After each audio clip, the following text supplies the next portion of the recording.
What's happening, everyone? Got an update here. So this is making progress on the standard gauge, and I got all my track. I initially was going to buy it through eBay, and I found a guy that has an eBay store, but also has a regular internet store. Midwest Modeler, I believe, is the company. Real fast shipping, good prices. Even gave me a rebate back on my shipping because it calculated more than what it really was. So shout out to him. I'll leave a link down below. Again, no affiliation. I don't get anything from it. It's just a good resource, especially right now. A lot of places are behind, like MB Klein. It's like a week or two before they ship. This guy ships almost same day or next day. It's out of Kansas, and it got here to the West Coast probably 3-4 days, so pretty good. So I ordered all my track. I went with Micro Engineering and Pico, so it's all going to be code 83. And for the main line, I went with the Pico concrete tie, and then for all the other tracks will be Micro Engine code 83. I was going to use Micro Engineering for all the track, but right now I can't get it in the concrete, so I went with the Pico. And actually, really nice track. So the only problem is that I just got to figure out how to paint the rails without painting the concrete. So not a big deal, but I'll figure something out. I saw some people doing it, just making like spray jigs.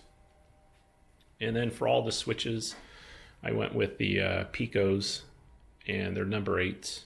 And it's going to be number 8s throughout the whole layout. I used number 6s on my last one, and they worked all right, and the 6-axle engines got through it, but you know, the number 8s look a little better. I'm sure it'll work a little better. And I had problems with my Micro Engineering ones. The bar here would break.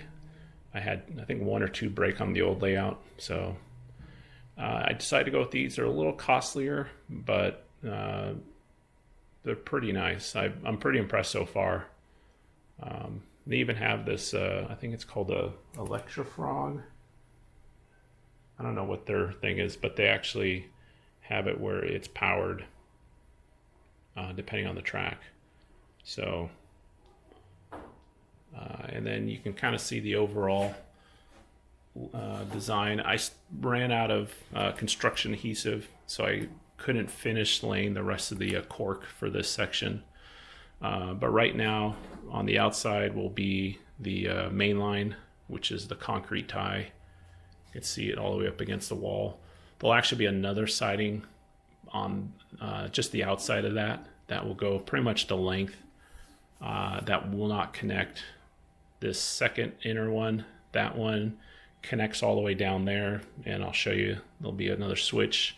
It's going to wrap around here all the way over to pretty much over to here, and then that's where another number 6 switch will be. So it'll be basically 2 tracks parallel coming in.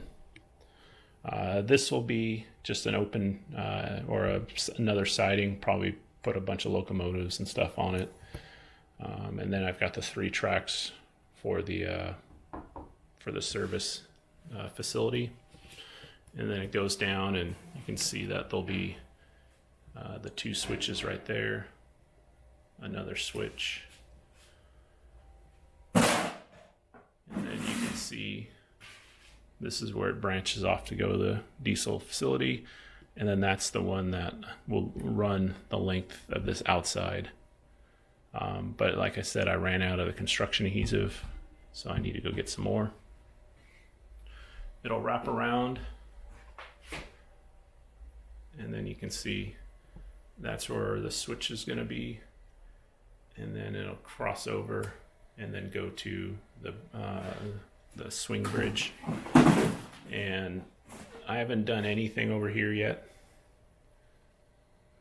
so what I'm waiting for is I want to do track here, and then also the Sn3, because I want to be able to set a track height, see if there's any issues or anything before I start building on the other side.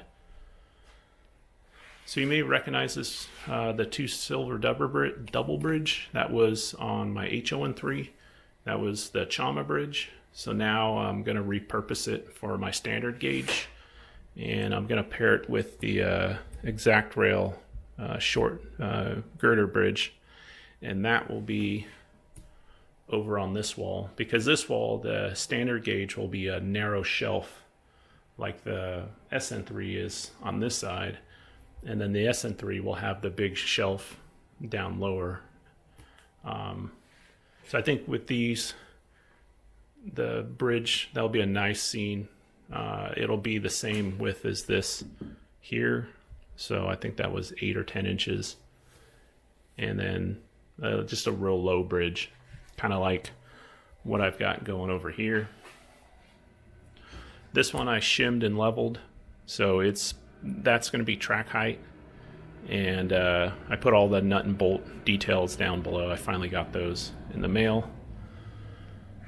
And then for the Sn3 stuff, I bought a fast track track jig with all the stuff on eBay, so that should be coming shortly. So I'm going to be actually making my own switches. I've never done it before, but I watched the video, so figure it out.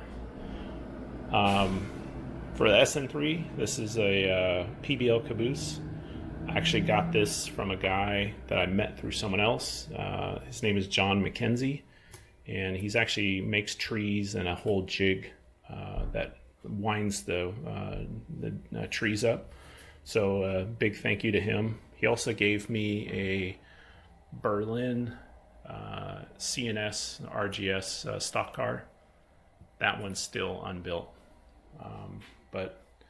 And then here is, I don't know if I had this one built or not, but I got the decals for it. And then I just got to go and cut all the decal film so that it'll sit down inside the boards there. But the PBL I'm waiting, because it came with decals, but they're all rotten because it was kind of old. So I've got San Juan decals and coming for that. And this one's pretty cool because it's got a full interior. So eventually later on I might put lights in this one, but it's a really nice model. It wasn't too bad going together. The instructions are kind of hit and miss, but I figured it out. My Silver Vista, I got all the chairs for the inside, and I had to place an order for the rivets, all the Archer. As you can see, like all through there's a ton of them that need to be put on. So I've got those in the mail. So as soon as I get that, I'll be able to paint it and then do all the decals and put the interior and stuff, and that one should be done pretty soon. This section, you can see this is kind of like a general idea of how I'm going to do all the buildings that I have. I'm not sure if how I'm gonna do that in the corner, but I'm just have it there for now. So I'll figure something out as time goes on. But this is kind of the rough estimate of how this scene will be, and pretty much all this area will be like parking lots, and if I got enough I might squeeze in a little bit of a roadway here, but we'll see how much room I got. So I think that's all the stuff that I've been doing. So I sold the 2 K27s on eBay, and then probably tonight or tomorrow I'm going to put my Blackstone K27 up, and then I also have the Galloping Goose. I might put that one up as well. So I'll put there'll be separate videos if anybody's interested, showing the running of both. So anyways, if you have any questions or anything, hopefully this will be dry enough that either tomorrow or sometime this week I might actually start laying track. If I can get track down, I'll start soldering up some wires and hooking up, and then I can at least go point to point and run some trains. So I'm kind of itching to run, so hopefully I can get this done in the next week or so. Anyways, thanks a lot. Bye.